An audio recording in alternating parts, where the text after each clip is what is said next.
لقد كان لكم في رسول الله أسوة حسنة لمن كان يرجو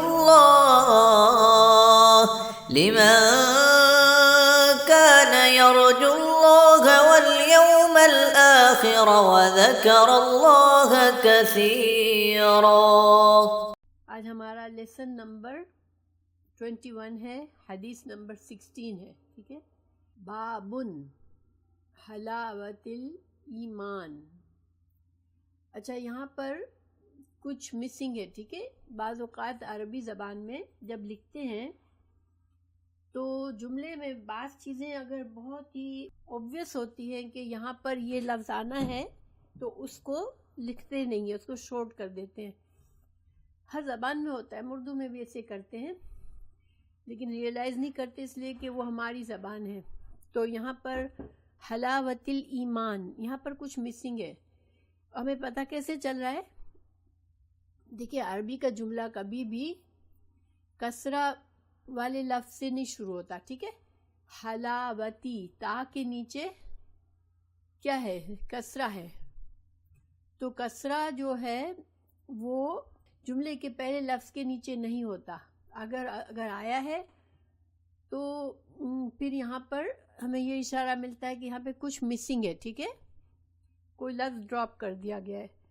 تو یہ اصل میں تھا پورا اس طرح سے، ہاذا بابن، ہاذا بابن، یہ باب ہے، یہ ایک جملہ ہو گیا۔ پھر باب کی وضاحت کا جملہ آیا، فی حلاوت الایمان، ایمان کی مٹھاس کے بارے میں، ٹھیک ہے۔ تو یہ ایسا تھا، ھذا باب فی حلاوت الایمان۔ تو اب اس باب میں امام بخاری نے حلاوت الایمان، ایمان کی مٹھاس سے مطلب کیا لیا ہے کہ ایمان کی لذت، ایمان اتنا بلند درجہ ایمان کا کہ انسان ایکچولی ایمان کی جو بھی پابندیاں ہیں ان میں لذت محسوس کرے، جو بھی فرائض ہیں، جو بھی ایمان میں کرنے والے کام ہیں، وہ مشکل ہو یا آسان ہو، انسان ان کو کرنے میں لذت محسوس کرنے لگے، تو وہ جو ہے اس ایمان کا بلند درجہ ہے، ٹھیک ہے۔ تو یہاں پر امام بخاری کو، جیسے میں نے آپ کو بتایا کہ امام بخاری جو ہے وہ باب کا کوئی مقصد ہوتا ہے ان کا، وہ ہمیں کچھ بتانا چاہ رہے ہوتے ہیں۔ یہاں پر امام بخاری کیا بتانا چاہ رہے ہیں کہ اگر ایمان ایسی چیز ہے جس کا ایک بلند درجہ ہے، جس میں انسان سرور اور لذت محسوس کرنے لگتا ہے، تو اس کا مطلب ہے جس چیز کا بلند درجہ ہے اس کا کمتر درجہ بھی ہونا چاہیے نا، ورنہ ہم بلند درجہ کیسے کہیں گے؟ جو چیز کم اور زیادہ ہونے والی ہوتی ہے اسی میں تو بلند اور کم درجے ہو سکتے ہیں۔ ایک چیز اگر مستقل ہے، جس میں کوئی جامد چیز ہے، اس میں کوئی تبدیلی نہیں آنے والی، تو پھر نہ اس کا بلند درجہ ہوتا ہے نہ اس کا کمتر درجہ ہوتا ہے۔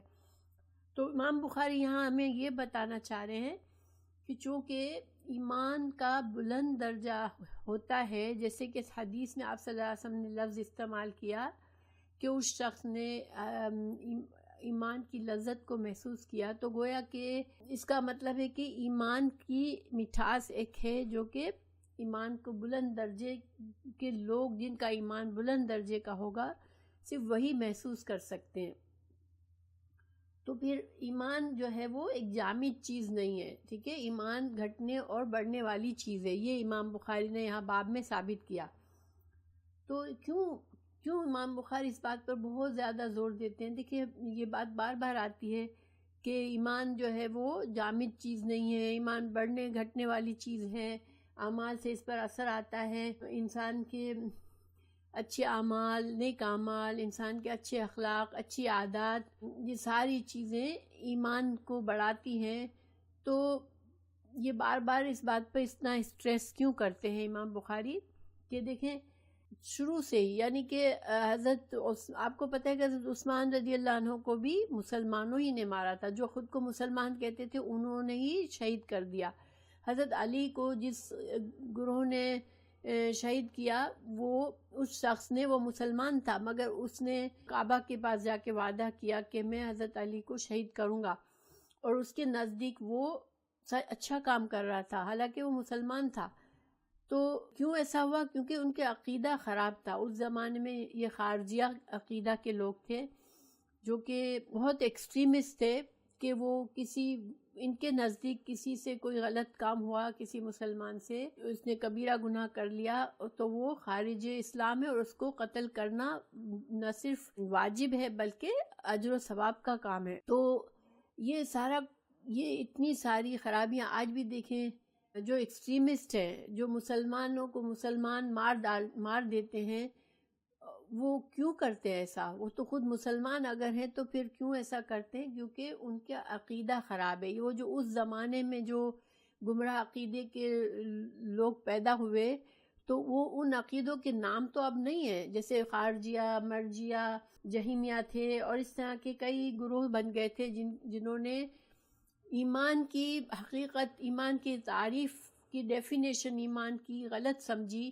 اور اس کے بیس پر ان کے سارے عقائد جو تھے وہ غلط تھے۔ اور اس ایمان کو صحیح سمجھنا، اور ایمان کیا چیز ہے، ایمان کی حقیقت کیا ہے، ایمان کا کیا مقصد ہے، کیا مطلب ہے، اگر انسان کو اسی میں غلطی ہو جاتی ہے تو پھر وہ اس کا سارا جو دار و مدار، سارے اس کے اعمال، ہر چیز جو ہے وہ اس پر افیکٹ کرتے ہیں۔ ٹھیک ہے، ایک گروہ تھا جو کہ ایمان کو ایک جامد چیز سمجھتا تھا، وہ مرجیہ کہلاتے تھے۔ تو وہ ان کا یہ کہنا تھا کہ ایمان جو ہے بس انسان کے دل میں ایک بار آ گیا، اس نے کہہ دیا میں ایمان رکھتا ہوں، تو پھر وہ چاہے گناہ کرے، چاہے ثواب کرے، چاہے فرائض ادا کرے، چاہے نہ کرے، مگر اس کے ایمان میں کوئی فرق نہیں پڑتا۔ اب ایمان کو جامد سمجھا انہوں نے، تو اس کی وجہ سے پھر یہ نتیجہ اخذ ہوا کہ حضرت ابوبکر صدیق جیسے جلیل القدر صحابی، حضرت عمر جیسے صحابی جو تھے، ان کا ایمان، اور ایک فاسق اور فاجر مسلمان بس یہ کہتا ہے کہ میں مسلمان ہوں، تو وہ سب کا ایمان برابر ہے۔ تو یہ نتیجہ اخذ کیا انہوں نے۔ تو امام بخاری نے ان سب گروہوں کی اصلاح کرنے کے لیے، ان کا رد کرنے کے لیے، کیونکہ دیکھیں بہت بڑے امام ہیں امام بخاری، اور انہوں نے جب یہ ساری خرابیاں دیکھی تو انہوں نے بہت زیادہ کتاب الایمان کو ایک درخت کی طرح پیش کر دیا لوگوں کے لیے۔ ٹھیک ہے، اگر ہم غور کریں تو امام بخاری نے شروع میں جس طرح سے حدیثیں لا رہے ہیں، اور شروع میں پہلا باب اگر آپ کو یاد ہوگا، جیسے ہمیں بتایا گیا کہ کھانا کھلانا بھی ایمان میں سے ہے، سلام کو پھیلانا بھی ایمان میں سے ہے، حیا بھی ایمان میں سے ہے۔ تو ہم نے بہت سی چیزیں آلریڈی پڑھی، اور ہم نے یہ بھی پڑھا کہ ایمان کی 60 سے زیادہ شاخیں ہیں۔ تو یہ ایمان کو ایک درخت کی طرح پیش کیا امام بخاری نے، کہ ایمان جو ہے پہلے دل میں ایک سیڈ بیج آتا ہے، اور پھر انسان اپنے نیک اعمال سے، اپنے اچھی عادتوں کو، جو آداب اور جو اخلاق اسلام سکھاتا ہے ان کو اپنانے سے، اور انسان کی اچھی عادات اپنانے سے، جو کہ اسلام جن چیزوں کو ادب اسلام نے جو سکھایا ہے ان سب سے انسان کا آہستہ آہستہ تمام چیز بدلنے لگتی ہے۔ انسان کا اپیئرنس بدل جاتا ہے، انسان کا بات کرنے کا انداز بدل جاتا ہے، انسان کا اخلاق بدل جاتا ہے، انسان کے معاملات بدل جاتے ہیں، انسان کے دن اور رات کے اعمال اور روٹینز بدل جاتی ہے۔ ایمان جو ہے وہ زندگی کے ہر شعبے میں انسان کے ساتھ کے پر اثر انداز ہوتا ہے۔ تو اس وجہ سے امام بخاری جو ہے وہ یہ بات یہاں پر پھر سے ثابت کر رہے ہیں کہ ایمان کی مٹھاس ہے، یعنی ایمان کا ایک بلند ترین درجہ ہے جہاں پہنچ کر انسان ایمان کی جتنی بھی پابندیاں ہیں وہ اس کو میٹھی لگتی ہیں، اس کو لذت محسوس ہوتی ہے۔ دیکھیں ایمان آسان نہیں ہے، مومن مسلمان ہونا آسان نہیں ہے، کیونکہ مسلمان جو ہے وہ اس کی زندگی ایسی ہوتی ہے کہ ہم سے تقوی ریکوائرڈ ہے۔ اور تقوی کیا چیز ہے کہ آپ یہ امیجن کریں کہ ایک ہر طرف سے کیچڑ برس رہا ہے، آسمان سے بھی زمین سے بھی کیچڑ نکل رہا ہے، اب اس گلی سے آپ کو گزرنا ہے، تو اب آپ کس طرح گزریں گے؟ انتہائی طور پر اپنے کپڑوں کو سمیٹ کر اور بہت ہی محتاط قدم اٹھا کر کہ کہیں سے آپ کے جسم پر یا کپڑوں پر گندگی نہ لگے۔ مسلمان کی ساری زندگی ایسی ہوتی ہے، اور کافر جو ہوتا ہے وہ جو ایمان سے خارج انسان ہے، جو بے ایمان ہے، ان کی زندگی کیا ہے کہ you live only for once, زندگی کو انجوائے کرو، مزے لو، کیونکہ بس تم کو اب یہ زندگی ملی ہوئی ہے، اس کے بعد تو مرنا ہی ہے، تو کس طرح سے بھی تم زندگی کو انجوائے کرو بس۔ تو نیچرلی کہ کیا دنیا میں کیا نون مسلم کی زندگی آسان ہے یا مسلم کی زندگی آسان ہے؟ ہم کہتے ہیں اسلام آسان ہے، آسان دین ہے، مگر کیا ایک مسلمان کی زندگی آسان ہوتی ہے؟ اگر وہ اللہ کے دین پر صحیح چلنا چاہتا ہے تو اس کی زندگی کافی مشکل ہوتی ہے، اس لیے اس پر پابندیاں ہوتی ہیں، اس کو ایک ایک قدم پھونک پھونک پر چلنا ہے، اپنے نفس پر، اپنی خواہشات پر سخت پہرا دے کے چلنا ہے۔ تو پھر ایمان جس کا بڑھتا جاتا ہے اس کو یہ پابندیاں، کوئی پابندی نہیں لگتی، اس کو لذت محسوس ہوتی ہے، وہ انجوائے کر رہا ہوتا ہے، اس کو دین کا ہر کام جیسے اس کے دل میں خوشی پیدا کرتا ہے۔ تو جیسے مثال کے طور پر رمضان میں ہمیں تھوڑا سا اس کا اندازہ ہوتا ہے، اللہ سبحانہ تعالیٰ ہمارے ایمان کو مضبوط کرے، مگر ہم تو بہت دور ہے اس سے، مگر رمضان میں کچھ عرصے کے لیے ہمیں دیکھیں، ہم رمضان میں ہماری روٹین کیا ہوتی ہے، ہم رات کو پورا سو نہیں سکتے، ٹھیک ہے، ہم دن کا پورا دن چاہے لمبا ہو چھوٹا ہو ہم بھوک پیاس سے گزارتے ہیں، پھر اپنی نفس کی ہر خواہش پر ہم پابندی رکھتے ہیں، پھر راتوں کو چاہے اب سارا دن بھوک سے گزارا، رات کو ٹھیک سے سوئے نہیں، مگر پھر ہم قیام اللیل کرتے ہیں، رات کی عبادات کرتے ہیں، پھر ہم صدقات میں زیادتی کرتے ہیں۔ تو آپ دیکھیں کہ ہر طرح سے ہم کچھ نہ کچھ کم کر رہے ہوتے ہیں اپنے لیے، اپنی جسم سے، ہم اپنی ہیلتھ سے، اپنی جان اور مال سے، دونوں سے ہم کچھ نہ کچھ نکال کر کمی کر رہے ہوتے ہیں، لیکن کیا ہم دل میں خوش ہوتے ہیں یا ہم دل میں اداس ہوتے ہیں؟ کہ رمضان کے علاوہ آپ سوچیں کہ آپ کا پیسہ کہیں خرچ ہو گیا، جس آپ کو کچھ بھی نہیں ملا، پیسہ خرچ ہو گیا، آپ کو ساری رات کسی وجہ سے جاگنا پڑا، یا آپ کو سارا دن کسی وجہ سے بھوکا رہنا پڑا، مگر وہ اللہ کے لیے نہیں تھا، تو انسان کتنا مزریبل ہو جاتا ہے۔ لیکن رمضان میں کیا ہم مزریبل ہوتے ہیں؟ کیا آپ سے میرا سوال ہے، رمضان میں ہم کبھی مزریبل محسوس کرتے ہیں؟ حالانکہ ہمارا جسم محسوس کر رہا ہوتا ہے کہ ہم تھک گئے، ہم پیسہ بھی خوب خرچ کر رہے ہوتے ہیں، صدقات بھی کر رہے ہوتے ہیں، اور ہر طرح کی روزے اور زکوٰۃ اور نماز کی جو بھی تکلیفیں ہیں، لیکن ہم کتنا خوش ہوتے ہیں رمضان میں۔ تو یہ خوشی ہمیں کہاں سے آتی ہے؟ یہ مٹھاس ہمیں کہاں سے مل رہی ہوتی ہے؟ یہ ہمیں ایمان کی مٹھاس ہوتی ہے، کیونکہ ہمارا ایمان بڑھ رہا ہوتا ہے رمضان میں۔ یہ اسی بات کو اس حدیث میں واضح کیا گیا ہے، اور اسی بات کو امام بخاری نے باب میں بیان کیا ہے کہ ایک مومن جو ہے اس کا ایمان جو ہے وہ اتنے لیول کا ہوتا ہے کہ اس ایمان کی ہر پابندی اسے لذت دیتی ہے۔ آپ صلی اللہ علیہ وسلم حضرت بلال سے فرمایا کرتے تھے فجر کی اذان کے لیے، اٹھو بلال اور ہم کو راحت پہنچاؤ، یعنی کہ اذان دے کر نماز کی کال کر کے نماز میں آپ صلی اللہ علیہ وسلم راحت محسوس کرتے تھے۔ تو ایمان جو ہے یہ ہے کہ انسان کا ایمان بڑھتا ہے تو اس کو ایمان کی پابندیوں میں بھی مزہ آ رہا ہوتا ہے، ایمان کی قربانیوں میں بھی مزہ آ رہا ہوتا ہے۔ ایک شہید اپنی جان دے رہا ہوتا ہے تو وہ ظاہری بات ہے کتنی تکلیف سے گزر کے اس کی موت آتی ہے کہ تلوار کے کئی گھاؤ اس پر لگتے ہیں، لیکن جب اللہ تعالیٰ اس سے پوچھے گا کہ تجھے کیا چاہیے، وہ کہے گا اللہ مجھے زمین پر بھیج تاکہ میں دوبارہ شہید ہو کر آؤں۔ تو سبحان اللہ، یہ ساری چیزیں ایمان کی وجہ سے ہے۔ تو باب جو ہے امام بخاری کے باب کو جیسے سمجھنے کے لیے میں نے آپ کو یہ ساری باتیں بتائی، ٹھیک ہے۔ اب انشاءاللہ ہم حدیث کی طرف چلتے ہیں۔ حدثنا، ہم سے بیان کیا، محمد بن مثنى نے ہم سے بیان کیا، یہ امام بخاری کے استاد ہیں۔ حدثنا عبد الوہاب کے استاد عبد الوہاب ہیں، عبد الوہاب نے ہم کو بیان کیا الثقفی، جن کا لقب الثقفی ہے، قال انہوں نے کہا حدثنا ایوب، انہوں نے کہا ایوب نے ہمیں بیان کیا۔ یہ ایوب کون ہے؟ ان کا نام ہے ایوب بن ابی تمیمہ سختیانی۔ تو سختیانی ان کا لقب تھا، کیونکہ سختیانی کا مطلب ہوتا ہے بصرہ کا چمڑا۔ بصرہ میں ایک چمڑا مشہور ہوتا تھا جس کا نام سختیانی تھا۔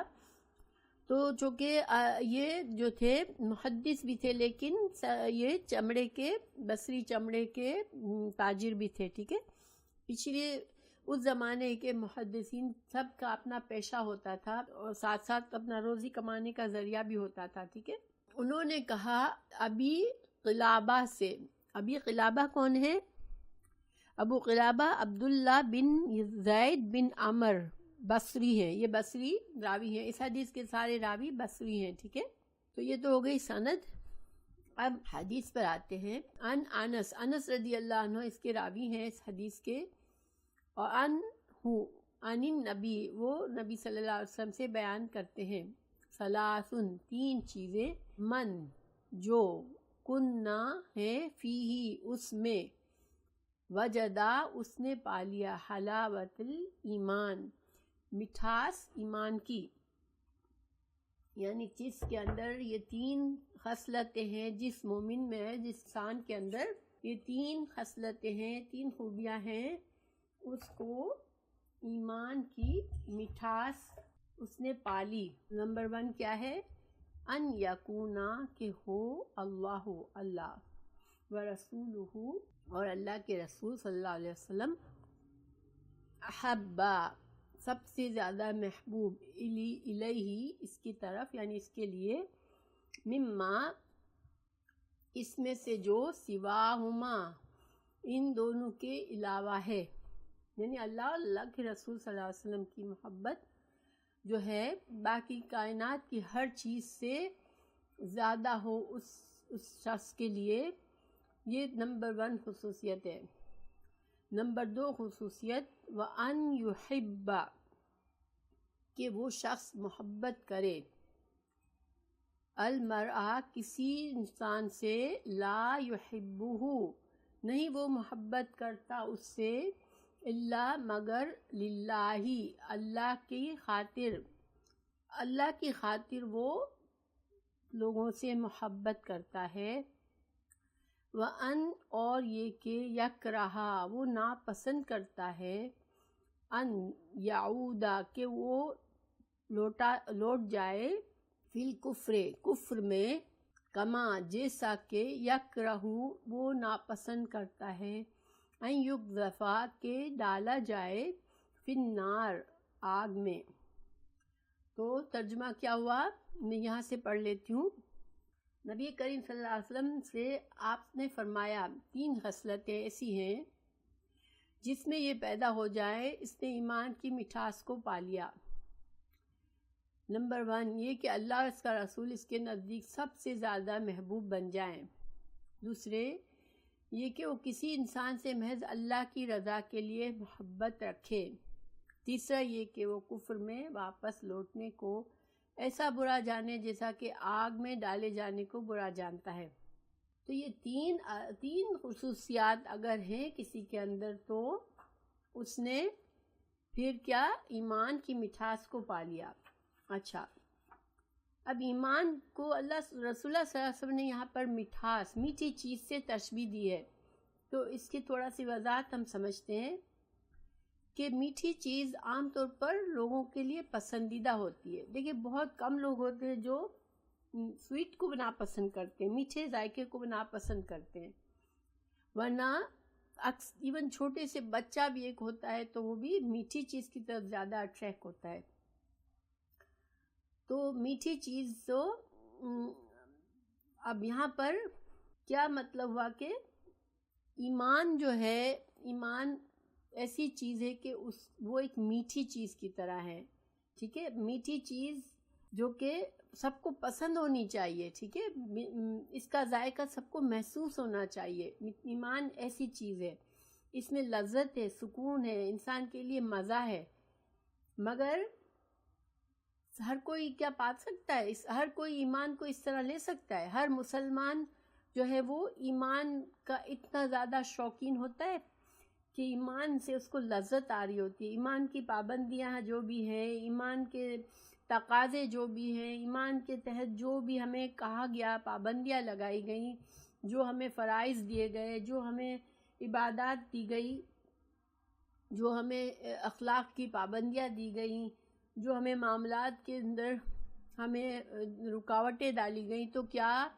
یہ سب چیزیں لوگ ان سے محبت کرتے ہیں؟ نہیں کرتے. ٹھیک ہے، تو کیوں؟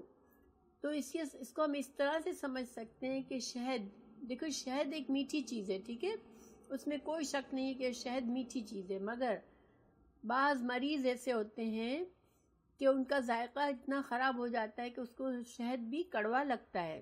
تو جس طرح میں یہ کہہ رہی ہوں کہ جس طرح شہد کی مٹھاس مریض کا ذائقہ خراب ہونے کی وجہ سے اس کو نہیں محسوس ہوتی، اسی طرح انسان کا دل اگر قلب سلیم ہے تو وہ ایمان کی مٹھاس کو پا لیتا ہے، لیکن اگر اس کا دل بیمار ہے تو وہ ایمان کی مٹھاس سے محروم رہتا ہے. اور دل کب انسان کا مریض ہوتا ہے؟ جب اس کے دل میں، دیکھیں آپ کو ہم سب نے یہ والی حدیث پڑھی ہوئی ہے کہ انسان کا دل جو ہے وہ گناہوں سے سیاہ ہوتا جاتا ہے، یہاں تک کہ وہ بالکل اس کے اوپر سخت ہو جاتا ہے، وہ بیمار دل ہوتا ہے، اس کے اندر ایمان کے داخل ہونے کی جگہ نہیں رہتی. تو پھر انسان جو ہے وہ اس کو پھر ایمان کڑوا لگتا ہے، ایمان کا ذائقہ اس کو برا لگتا ہے.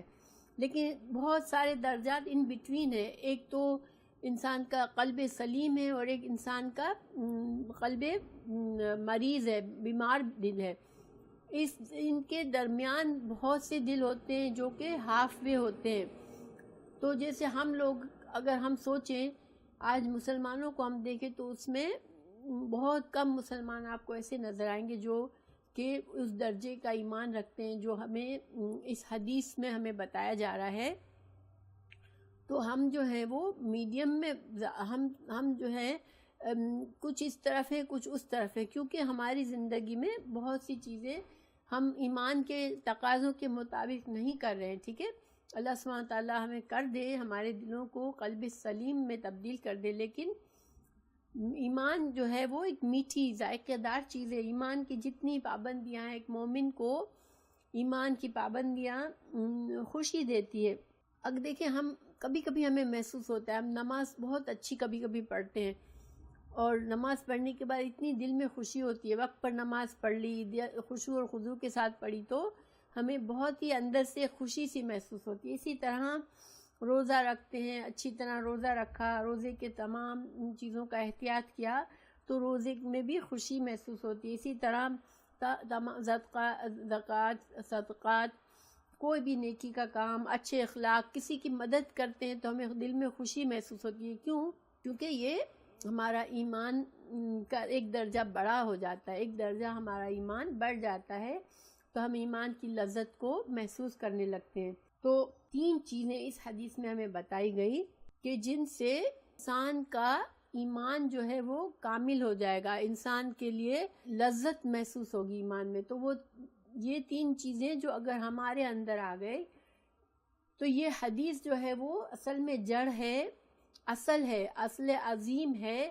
اس کو علماء نے اصل عظیم کہا اس حدیث کو، کیونکہ اگر اس میں یہ 3 چیزیں آ گئی تو ساری چیزیں کور ہو جاتی ہے، ہر چیز کور ہو جاتی ہے، باقی کی تمام چیزیں اس میں آ جاتی ہے. انشاءاللہ اس کو ہم سمجھنے کی کوشش کرتے ہیں کہ کیسے یہ حدیث جو ہے وہ اصل عظیم ہے، وہ تمام جڑ ہے جس سے ہم جو ہے وہ ہمارے ایمان کا درخت مضبوط اور اس حد تک پہنچ جائے گا کہ ہمیں لذت آنے لگے گی ہمارے ایمان میں.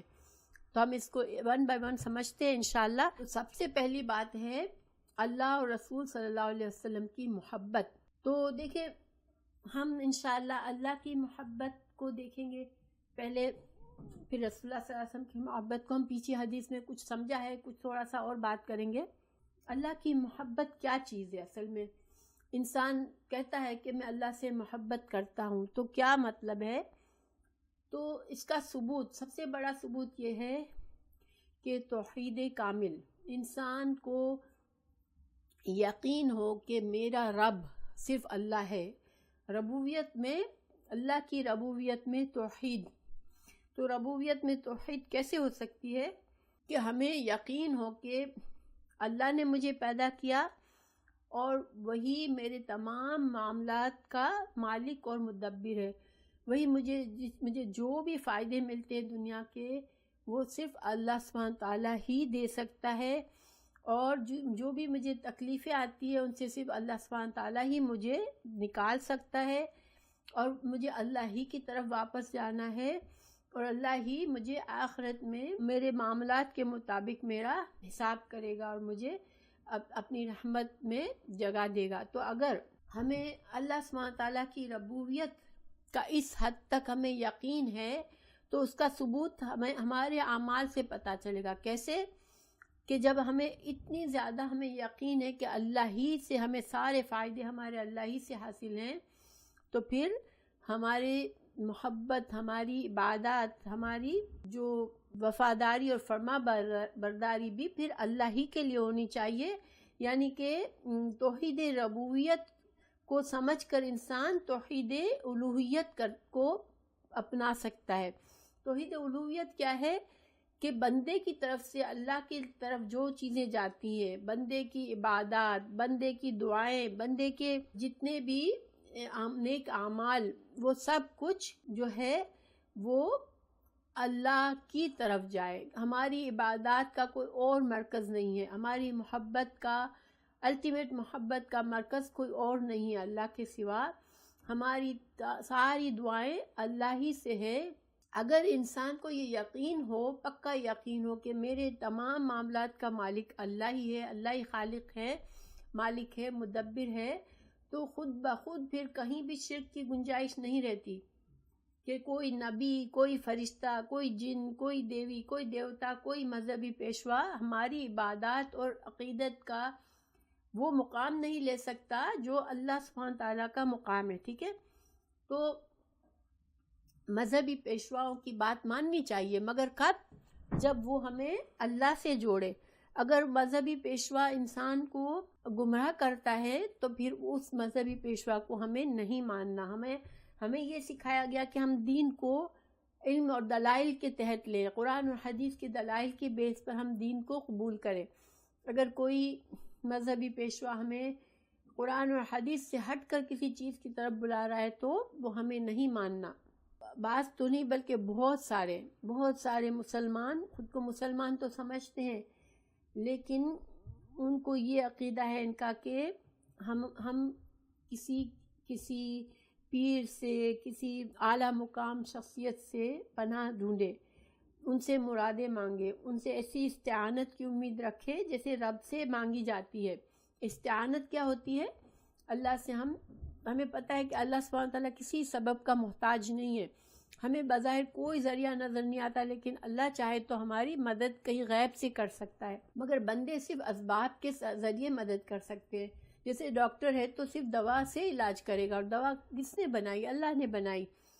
تو گویا کہ اللہ کے بنائے ہوئے اسباب سے تو لوگوں سے مدد مانگی جا سکتی ہے کہ کسی کو اللہ نے اسباب دیے ہیں تو ہم ان سے ان اسباب کے تحت کہیں کہ بھائی اللہ نے تمہیں یہ دیا ہے تو تم اگر ہماری اس کے ذریعے ہماری مدد کرو، وہ تو جائز ہے۔ لیکن ہماری مشکل کشا ہم لوگ مشکل کشا مانتے ہیں اور غوث پاک سمجھتے ہیں، غوث پاک، مشکل کشا، مولا، یہ سارے جو ٹائٹلز لوگوں نے دیے ہوئے ہیں وہ سارے شرکیہ ٹائٹلز ہیں اور یہ عقیدے شرکیہ ہیں۔ ٹھیک ہے؟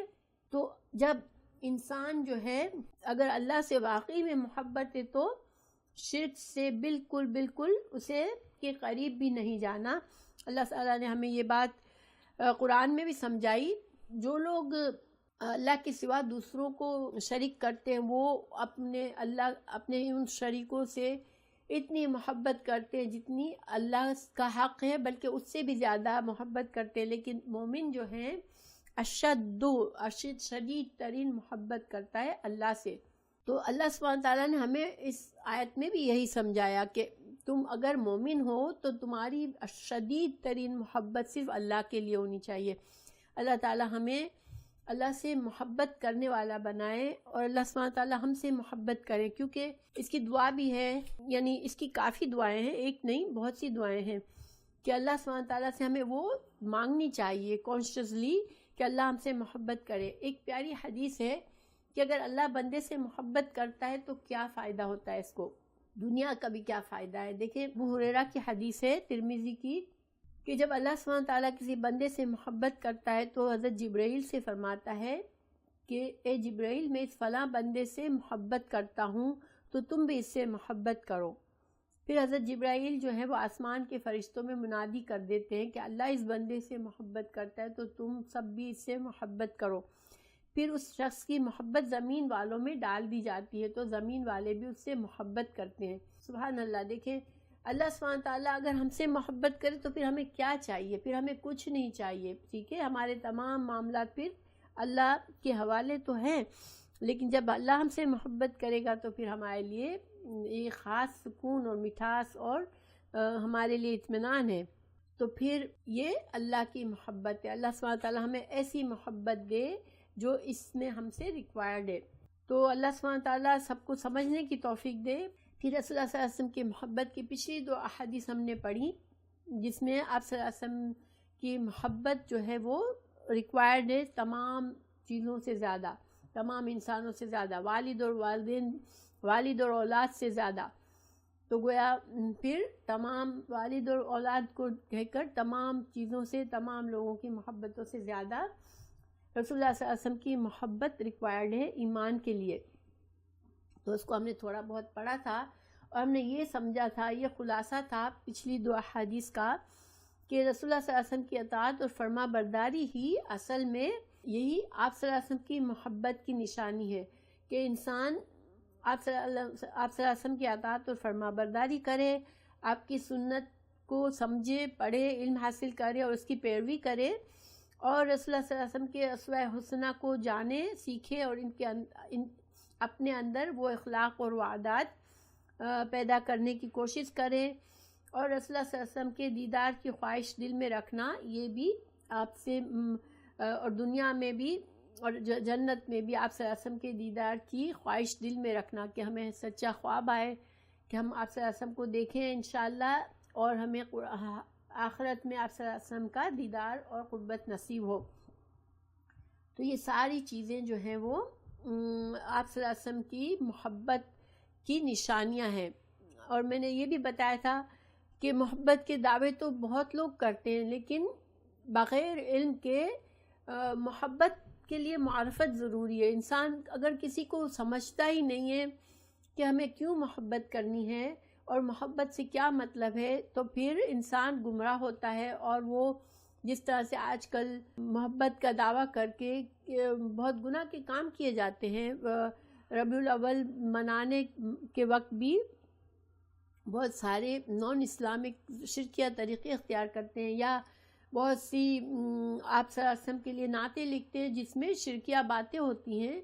تو یہ چیز ریکوائرڈ نہیں ہے۔ یا آپ صلی اللہ علیہ وسلم کے بارے میں غلط عقیدہ بنانا کہ آپ انسان نہیں تھے، آپ نور تھے وغیرہ وغیرہ، یا آپ حاضر ناظر ہیں، یہ ساری چیزیں نہیں ہیں ریکوائرڈ کیا ہے کہ ہم پہلے رسول اللہ صلی اللہ علیہ وسلم کی معرفت حاصل کریں، آپ کی سیرت کا مطالعہ کریں، آپ کی احادیث کا مطالعہ کریں، علم حاصل کریں، قرآن میں دیکھیں کہ رسول اللہ صلی اللہ علیہ وسلم سے محبت کے لیے اللہ تعالیٰ نے ہمیں کیا کہا ہے، اور پھر ہم اس کے مطابق جو ہے وہ محبت کریں رسول اللہ صلی اللہ علیہ وسلم سے۔ تو یہ انسان کے لیے جو ہے وہ ایمان کی کامل ہونے کا ذریعہ ہے۔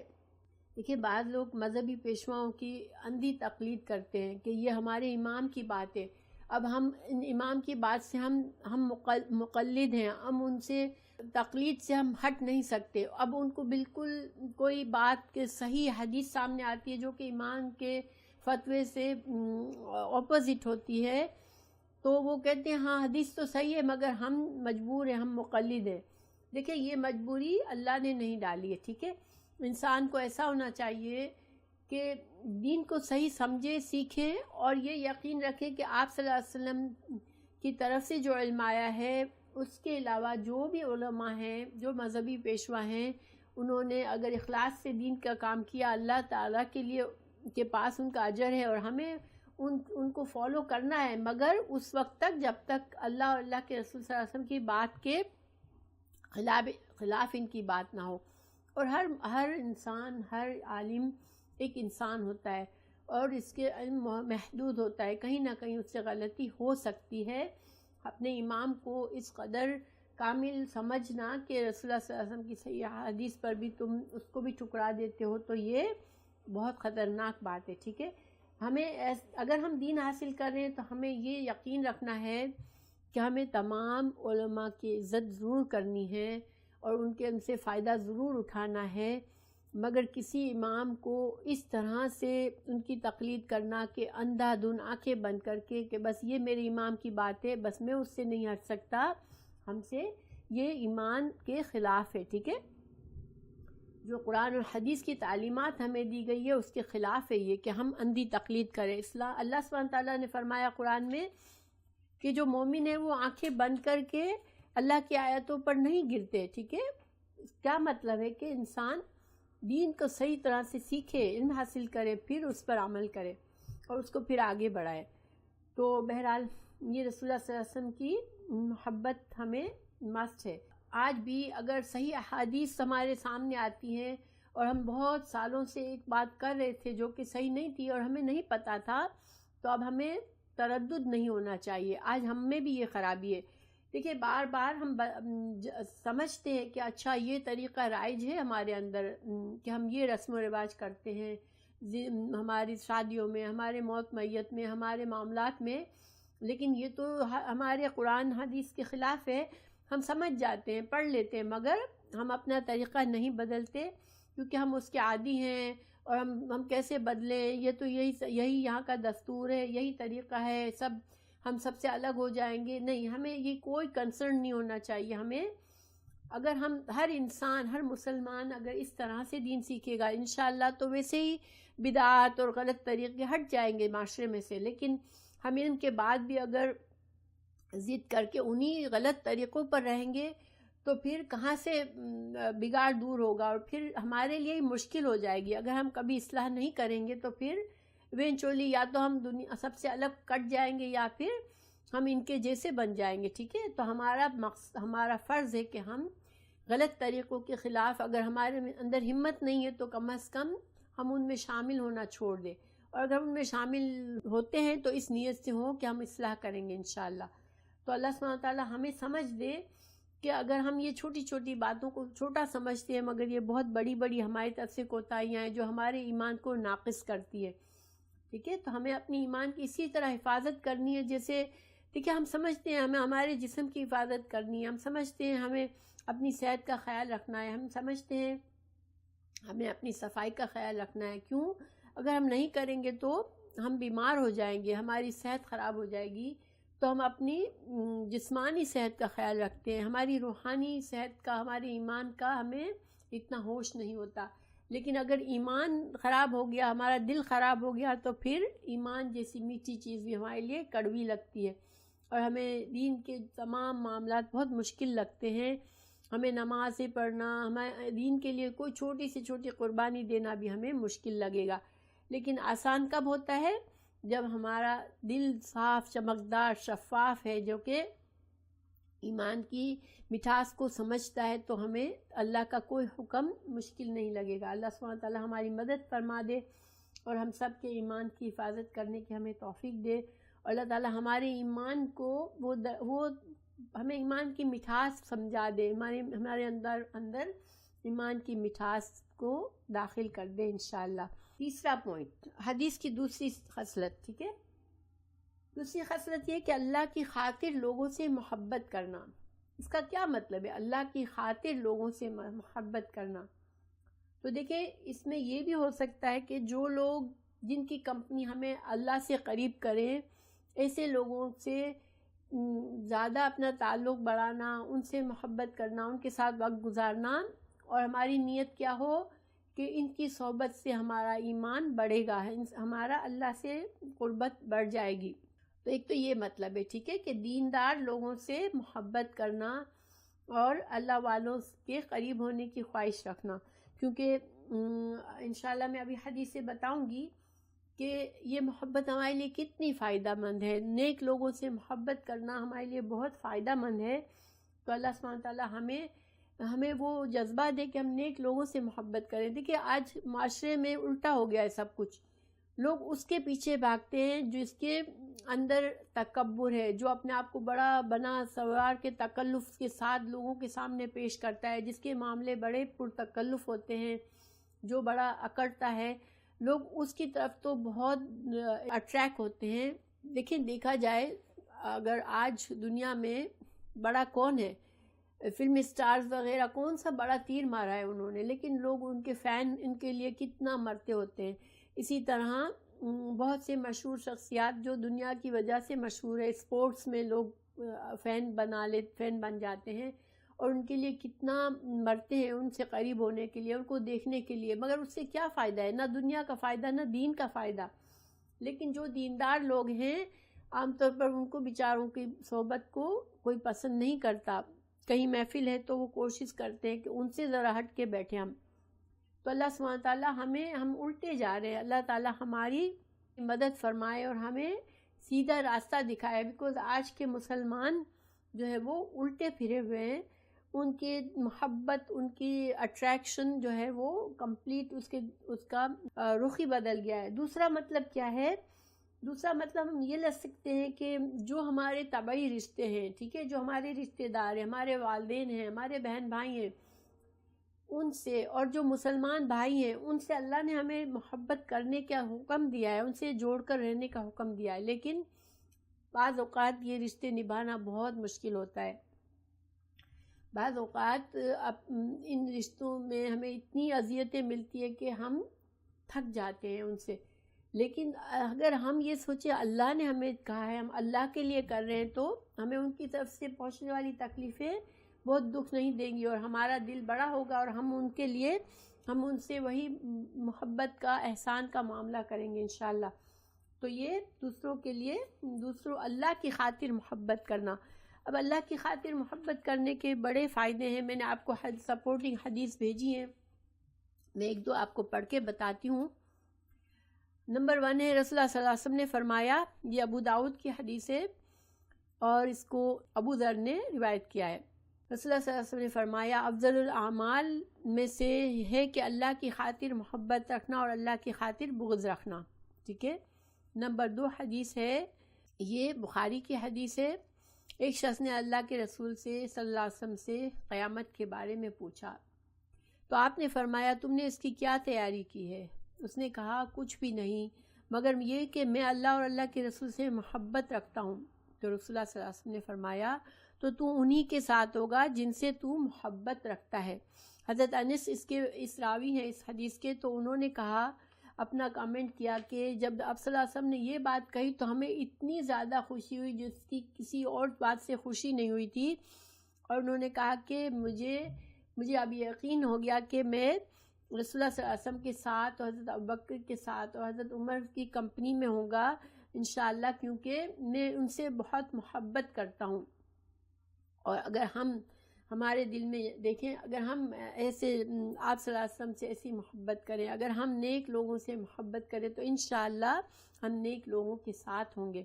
اور اس میں ایک بڑی خوبی یہ ہے کہ انسان، اس کے اپنے اعمال اتنے زیادہ نہیں ہوں گے، ٹھیک ہے، ان لوگوں کے مطابق نہیں ہوں گے جن سے وہ محبت کرتا ہے.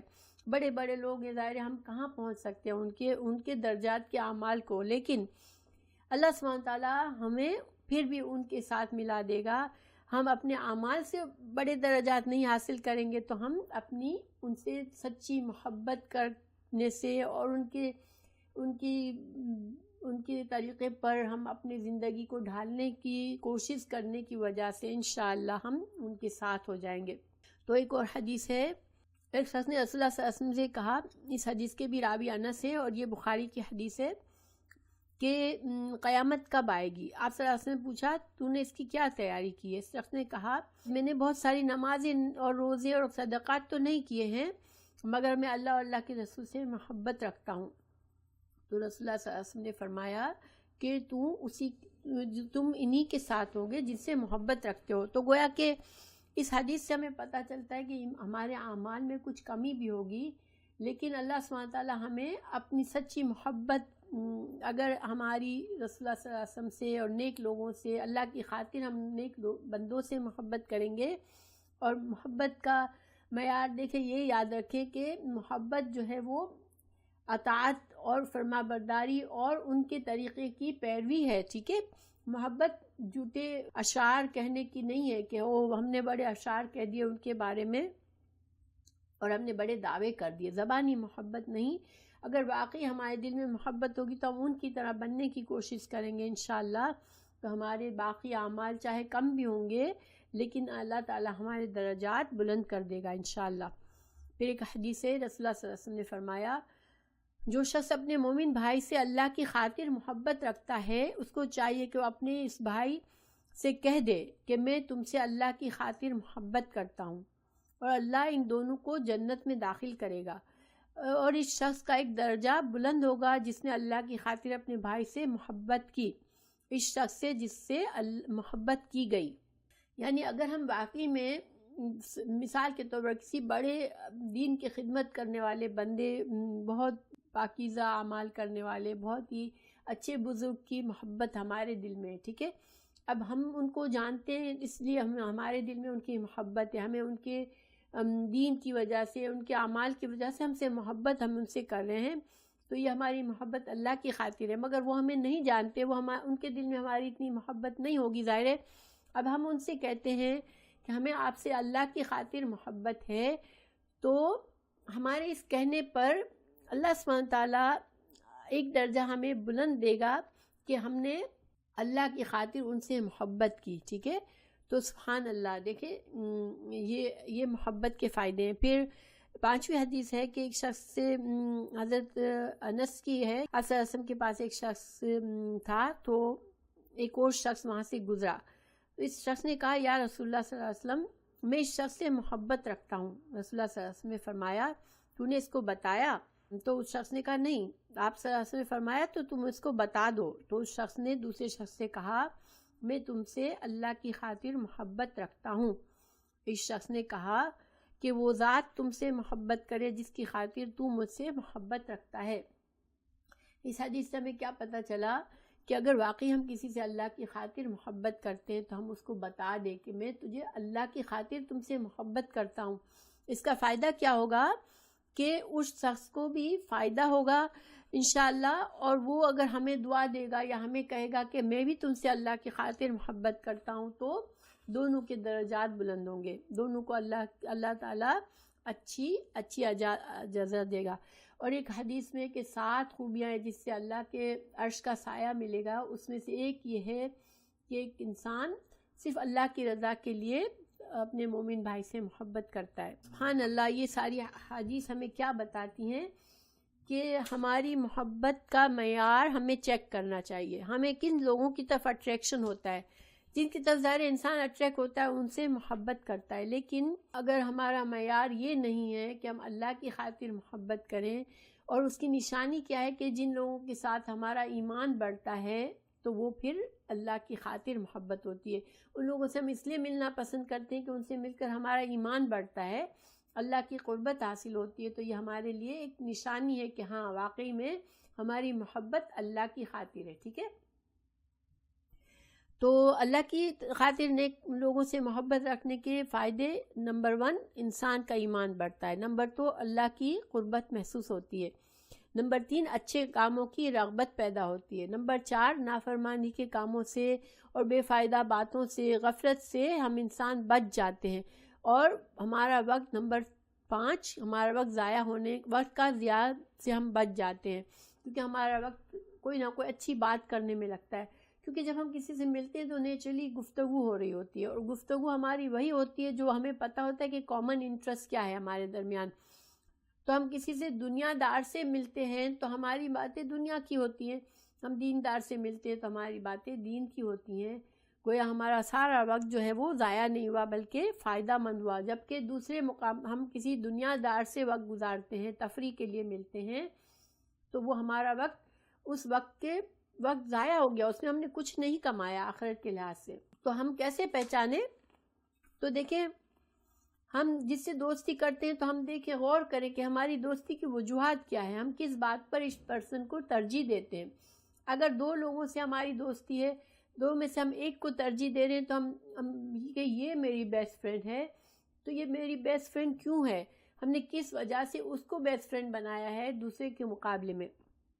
اگر ہماری وجوہات یہ ہے کہ اس سے میرا ایمان بڑھتا ہے، اس کے ساتھ رہ کر مجھے اللہ کی قربت محسوس ہوتی ہے، اور اس کے ساتھ جب بھی ملتی ہوں اچھے کام کرنے سے رغبت پیدا ہوتی ہے، اور اللہ کی نافرمانی سے مجھے کراہت محسوس ہوتی ہے، اور میرا وقت ضائع نہیں ہوتا، میں اس سے ملنے کے بعد میں بھی بڑی دیر تک مجھے خوشی ہوتی ہے، اچھے اثرات ہوتے ہیں مجھ پر، تو یہ ہمارے لیے ایک نشانی ہے کہ ہاں یہ میرے اندر یہ صلاحیت ہے کہ میں اللہ کے لیے محبت کرتی ہوں، ٹھیک ہے۔ اور والدین اور جیسے میں نے کہا رشتہ دار، والدین کے ساتھ ہم اللہ کی خاطر محبت کرتے ہیں یا نہیں کرتے، تو اس کی دو طریقے سے ہم پہچان سکتے ہیں۔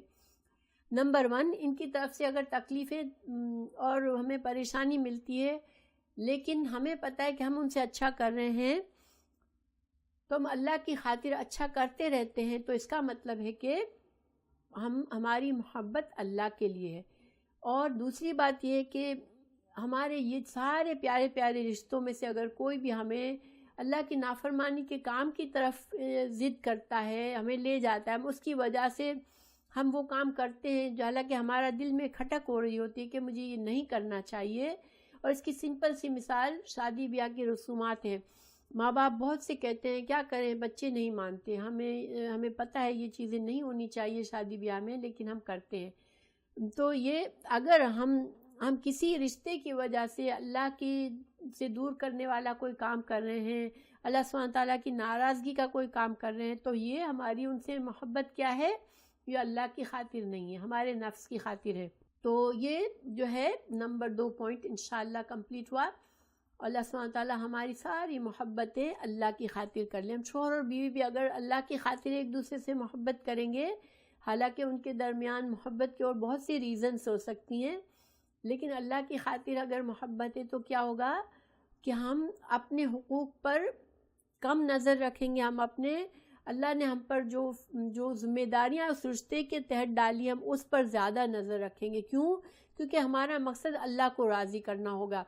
تو ورنہ اگر ہم اپنے شوہر بیوی کا ریلیشن اس طرح جج کر سکتے ہیں کہ ہمارے شوہر سے ہم جو ہیں بس ہم اس وقت خوش ہوتے ہیں جب ہمیں وہ خوش کرتے ہیں، ہم اس وقت ان سے ناراض ہوتے ہیں جب وہ ہماری مرضی پر نہیں چلتے، تو پھر شاید یہ ہماری محبت اللہ کے لیے نہیں ہے۔ ہاں اگر ہم جو ہیں اپنی ساری ذمہ داریاں اگر ہم پوری کرتے رہیں، ہمیں فکر ہے ہر وقت کہ اللہ نے مجھے میرے شوہر سے یہ تعلق کرنے کو کہا ہے، اس طرح رہنے کو کہا ہے، اس طرح سے اس کی عزت اور محبت کرنے کو کہا ہے، اگر میرے اندر کہیں کمی تو نہیں ہے، اگر مجھے یہ فکر زیادہ ہے اس کے بجائے کہ میرا شوہر نے میرے لیے کیا کر دیا، تو پھر میری محبت ان سے، ہماری محبت کیا ہے، اللہ کی خاطر ہے۔ اور اللہ کی خاطر ہر محبت جو ہے ہمارے ایمان کو بڑھانے کے لیے ہمیں فائدہ دیتی ہے، اور جتنا ایمان زیادہ ہوگا اتنا ہمارے اللہ سے قربت زیادہ ہوگی، اتنا ہمارے لیے دنیا اور آخرت کا بہترین انجام ہوگا انشاءاللہ۔ تیسرا پوائنٹ کیا ہے کہ ایمان کے بعد کفر میں لوٹنا ایسا برا لگے جسے آگ میں ڈال دیا جائے۔ دیکھیے آگ میں ڈال دینا کسی کو بھی نہیں پسند ہو سکتا، آگ تو جلا دیتی ہے، ٹھیک ہے، تو آگ کے قریب بھی ہم جانا نہیں پسند کرتے۔ تو ایمان سے کفر میں لوٹنا، اب دیکھیں ایمان سے ہم تو مسلمان گھروں میں پیدا ہوئے، ہم سوچ بھی نہیں سکتے کہ ہم کفر کی طرف نعوذ باللہ لوٹیں، لیکن ہم گناہ کے کام کرتے ہیں، ہم اللہ کی نافرمانی کے کام کرتے ہیں، ہم ایمان سے غافل رہتے ہیں، ہم اپنا وقت ضائع کرتے ہیں، یہ ساری چیزیں ہمیں آہستہ آہستہ ہمارے ایمان کو کم کرتی ہیں۔ اور ہم پھر اگر ایمان کم ہو رہا ہے تو ہم کس طرف جا رہے ہیں؟ یا تو ایمان بڑھ رہا ہے تو ہم اللہ کی طرف جا رہے ہیں، اگر ایمان کم ہو رہا ہے تو ہم کس طرف جا رہے ہیں؟ پھر ہم کفر کی طرف جا رہے ہیں۔ تو شیطان ایک مسلمان کو ایک دم سے ایمان سے کفر میں نہیں ڈالتا، لیکن اس سے گناہ کرواتا رہتا ہے، پھر آخر کار اس کا ایمان بالکل ختم ہو جاتا ہے، پھر اس کو سمجھ لیں کہ ایک ہلکا سا جھٹکا آیا اور وہ ایمان سے کفر میں چلا جاتا ہے، ٹھیک ہے۔ تو اللہ سبحانہ تعالیٰ ہمیں ہر چھوٹا سا بھی اللہ کی نافرمانی کے کام سے ہم ایسا گھبرائیں جیسے کہ ایمان سے ہم کفر کی طرف جا رہے ہیں. تو اگر ہم آگ کی طرف جا رہے ہیں، آگ میں ہمیں پھینکا جانے والا ہے، اگر ہم اس طرح سے اللہ کی نافرمانی کے کاموں سے بھاگ رہے ہیں اور ہم اپنے ایمان کی اتنا حفاظت کر رہے ہیں، تو انشاءاللہ ہم جو ہیں اس حدیث کے مطابق جا رہے ہیں. ٹھیک ہے، ہمیں آئینہ کیا ہے ہمارے لیے کہ گناہوں کے کام کو ہم ایزی نہ لیں، اللہ کی نافرمانی کو آسان نہ سمجھیں. دیکھیں بہت سی باتیں ہمیں پتہ چل جاتی ہے کہ میں ایسے کرتی ہوں مگر یہ صحیح نہیں ہے، لیکن ہم کرتے رہتے ہیں. کیوں کرتے رہتے ہیں؟ ہم اس کو اتنا اہمیت نہیں دیتے. ہم سمجھتے ہیں اللہ غفور رحیم ہے، میں نمازیں تو پڑھتی ہوں، میں اچھی مسلمان ہوں، میں یہ کرتی ہوں وہ کرتی ہوں، اب میں تھوڑا سا اگر یہ کر لیتی ہوں تو کوئی بات نہیں. ایک مومن چھوٹی سی نافرمانی کو بھی بہت بڑا سمجھتا ہے، کیونکہ ہمیں نہیں پتہ اللہ تعالیٰ کے نزدیک ہماری نافرمانی کی کیا حیثیت ہے، اور ہمیں نہیں پتہ ہماری موت کب آئے گی.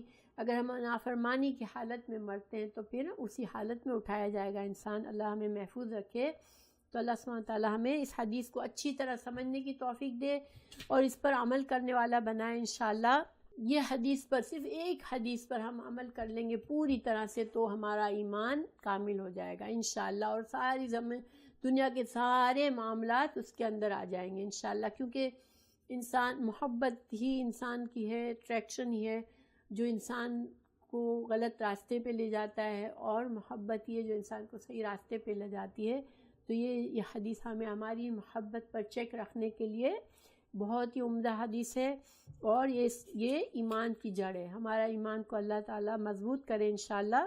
اس حدیث کو امام بخاری جو ہیں دوسری جگہوں پر بھی لائے ہیں. حدیث نمبر 21 بھی یہی حدیث ہے، باب نمبر 14، من کرہ ان یعود فی الکفر کما یکرہ ان یلقا فی النار. یہ باب کا نام رکھا ہے امام بخاری نے.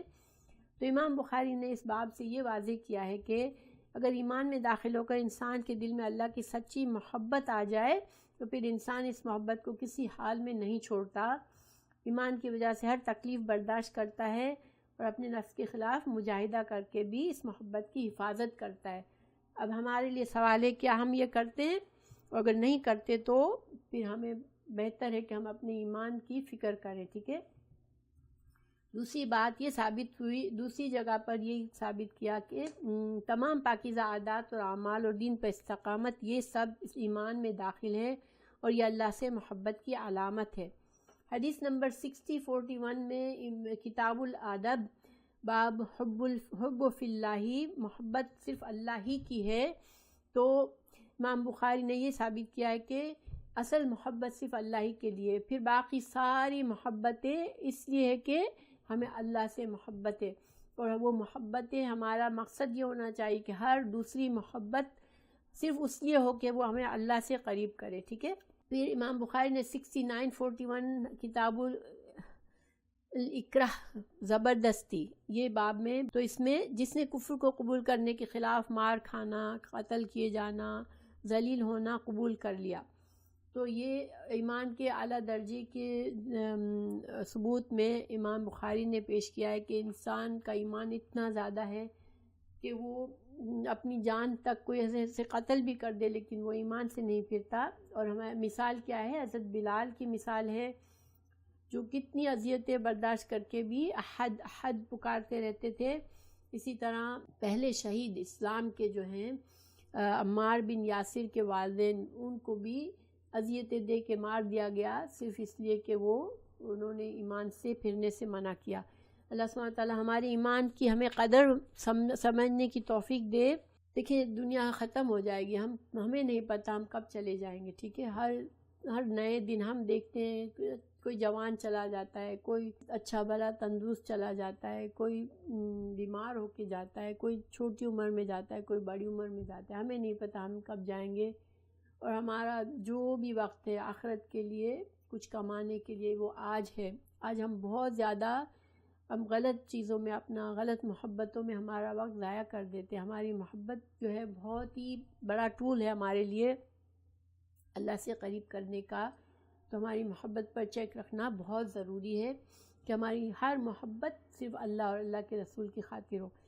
تو خلاصہ آج کے لیے کیا ہے کہ اللہ کی محبت کی علامات، اللہ کی عبادات، نماز، روزہ، زکوٰۃ، حج، فرائض کی ادائیگی، ان سب فرض عبادات کو دل کی خوشی سے اگر ہم کرتے ہیں تو ہم الحمدللہ ہمارے دل میں اللہ کی محبت ہے. ہماری نماز ہمارا آئینہ ہے، ٹھیک ہے. ہم نمازوں کو درست ہماری کر لیں گے تو ہمارا ایمان مضبوط ہوگا. پھر اللہ کا ذکر اور نفلی عبادات میں کشش محسوس کرنا، ٹھیک ہے. پھر کوئی آزمائش ہمارے دین پر چلنے کی وجہ سے آئے تو آسانی محسوس کرنا، یعنی ہر آزمائش میں اللہ پر توکل کرنا کہ انشاءاللہ یہ اللہ کی طرف ہے، اللہ ہی آسان کر دے گا میرے لیے، اور میرے لیے اللہ تعالیٰ اس میں درجات کی بلندی دے گا، ٹھیک ہے. پھر گناہ اور اللہ کی نافرمانی کے کاموں سے سخت کراہت محسوس کرنا، نافرمانی کے کام سے اتنی نفرت محسوس کرنا جیسے کوئی گندے کیڑے کو دیکھ کے دل میں کراہت آتی ہے اور ہم اس کی طرف غلطی سے دیکھ لیتے ہیں تو دوسری بار ہم اس طرف نظر پھیرنے کو بھی پسند نہیں کرتے. اس طرح اللہ کی نافرمانی کے کاموں سے ہمیں کراہت محسوس کرنی چاہیے.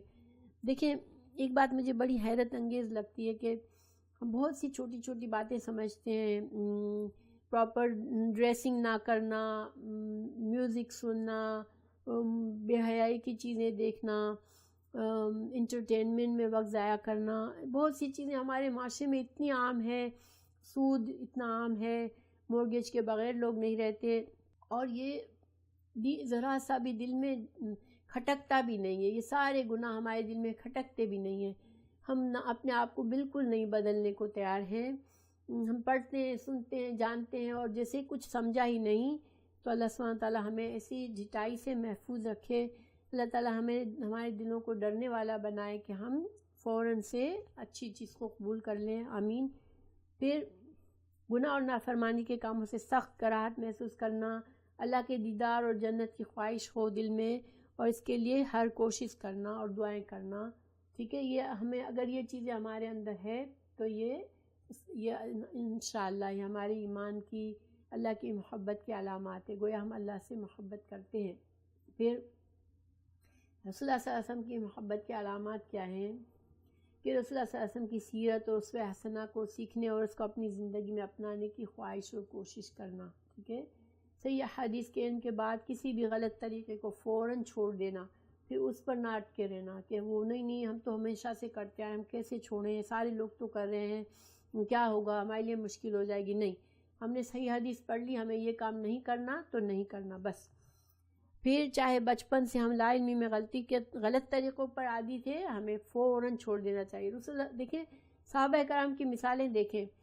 شراب کی فائنل حکم آیا، لوگوں نے اپنے منہ سے پھینک دی، جو آدھا گھونٹ تھا منہ میں وہ پھینک دیا، کسی نے حلق میں انگلی ڈال کے قے کر دی، ساری شراب انڈیل دی.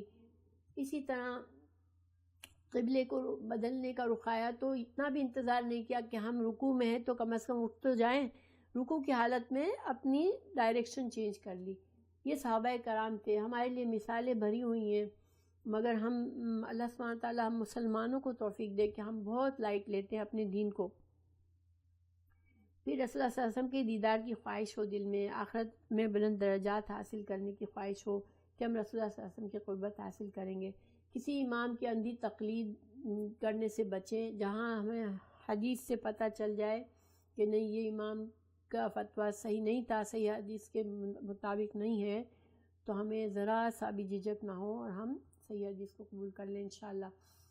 پھر اللہ کی خاطر لوگوں سے محبت کرنے کی علامات کیا ہے کہ اللہ والوں کی کمپنی میں ہمیں زیادہ مزہ آتا ہو، ہمیں زیادہ خواہش ہو کہ ہم سے دوڑ کے ان سے ملیں، ان کے ساتھ وقت گزاریں.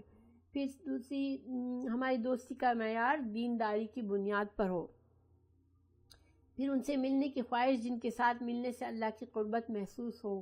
پھر ایسے لوگوں سے ملنے کا دل نہ چاہے جو اللہ کے دین سے غافل اور اللہ کی ناپسندیدہ چیزوں کو پسند کرتے ہوں.